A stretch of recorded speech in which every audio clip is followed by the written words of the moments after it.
And then, because you get to be middle-aged and scared and you want to hang out with royalty, you suddenly say, oh, it was a lie, I never meant any of it. I don't know about you, but it doesn't sit well with me. Worst thing you can do is become a middle-aged bore. Self-satisfied, too proud. Really? Whoa, yeah, living with me! Bowie met his future wife, Angie. He was an emerging singer-songwriter. She was an aspiring actress. It was fun. We went out to dinner, and then we went to the Speakeasy. Thank God I could dance, because David said, oh, can you dance? I said, certainly, come on. So we did that, you know, and it was okay. It was sort of, I think we got along very well. You know, I mean, it was a nightclub. It wasn't like I could, you know, have a conversation about the material or how it was going to be arranged, and I didn't know anyway. I mean, I was a kid. I was 18. But I noticed that everyone at the Speakeasy, all the people in the music business, got up. They stood up and said hello to him. They didn't just sit there. And I thought, I wonder why. Angie and David married in 1970. She got a work permit, he got an art director. Before we got married, he told me, he said, I'm not in love with you. I said, well, I don't think I'm in love with you. I said, I probably am, but I know I'm kidding myself.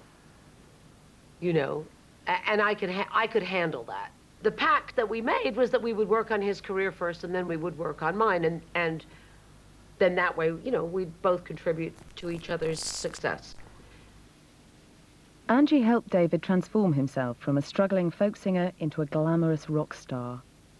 We went to Mr. Fish, and we were upstairs looking around, and there was all kinds of fabulous things. They were all very expensive. So then I said to Michael Fish, I said, now, Michael, I said, this is all very well, but it's a bit straight and it's a bit overpriced. So what have you got hidden? Where are all the samples? Where's all the stuff that you're not quite sure if it worked? And a bell went off. His eyes lit up. He went, oh, I've got just the thing. And he brought those dresses up.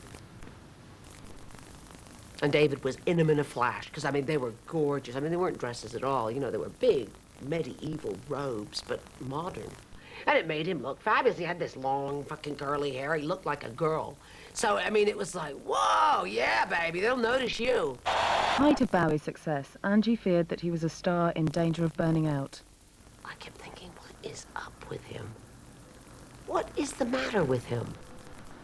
And it, you know, sort of through the grapevine, I would hear that, you know, he was just doing a lot of cocaine, a lot of this and a lot of that. And I was like, ugh, how gross. Because it just wasn't my thing. I mean, I didn't mind the shows.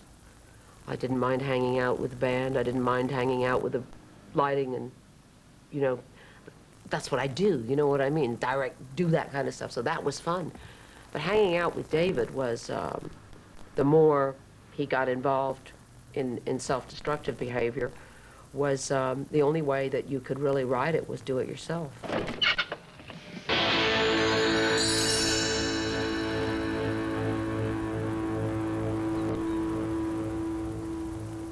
16 years on from her life with David Bowie, Angie is still trading in her rock and roll memories. And to my right would be the one and only Angela Bowie. You may have read her book, Backstage Passes. I read about half of it. And that was a great tell-all book. Except, you know, I never really thought about it as tell-all. I hope it was entertaining. I mean, as far as it being tell-all, it was an eyewitness account, yeah. And what would be the most famous story in that book? Are you referring to Mick Jagger and David? Yes, I am. Probably. I would think that would be the most. I think that there are lots of stories in that book that I remember with a lot more enthusiasm and affection. But if we're talking about, particularly in the context of this show, yeah, that would be the most famous. All right, so let's do a quick and hopefully not a painful reenactment of what happened there. Mick and David are gone off to a room together. No, I came back from a trip from Europe. Right. I arrived with my suitcases. I went upstairs. As I was going upstairs, my assistant said, David and Mick crashed last night. Don't be surprised. I said, okay, fine. So I opened the door and I said, what do you want for breakfast? And went downstairs and made breakfast. Oh, come on. They were unconscious, comatose. Tired from sex? Tired from sex? I don't think so. Drunk, I would say. All right. Yeah. So you're you don't think anything went on between the two Oh, of I them? didn't say that. Oh, okay. That's wait better. a minute, All right, I never that's said better. that. All right, but that's what we want. That's the kind No, of it's a show we're wind-up, doing dear. here. I mean, you were just knee-deep in that whole scene. I Yes. mean, you guys got together before David Bowie was really David Bowie. I mean, in the Yes. sense that people know him now. Yes. And then what went wrong? I know nothing about your True. history. Hold on. I We're really not don't- there yet. Slow down. Well, I just Slow okay, down. They got together, and you had an open marriage, Yes. which meant That's what went wrong. Is that how well- you conduct a marriage now? You think? Think it's a healthy way to conduct one? I think marriage is unhealthy. In general. Therefore, the entire question is irrelevant to me. For you. Yes. But in general, if somebody's going to try to make a marriage. I told David that I would never divorce him. If he wanted a divorce, he would have to divorce me, because at one stage before we got married, he said, "You'll never leave me." And I said, "No, I won't. I'll never leave you." Well, that's all very well, dear, and it sounds just fabulous. And everyone says, "Oh, she's a fine woman, good Catholic woman, colonel for a father, moral, righteous."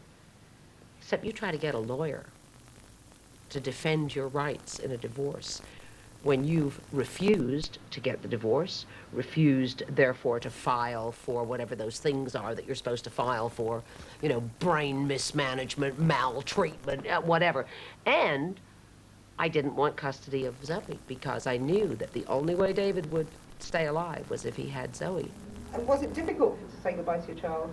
Well, I didn't say goodbye to him. I went to Switzerland to meet them for holidays, and they'd all left and gone to Berlin. Oh, I see you were really excited about me coming for Christmas. Okay. So, you know, it wasn't even a question of saying goodbye. It was a question of, like, picking myself up off the floor, which I did not do. I fell down the stairs. I got so high and so pissed off and so infuriated. I took all these Equinol, these muscle relaxers, and I was, like, staggering around the house, like, ugh, thinking I was going to die. My nervous breakdowns are major and very short-lived. You know, they usually take a day when, if I can't speak on the phone, I'm having a nervous breakdown.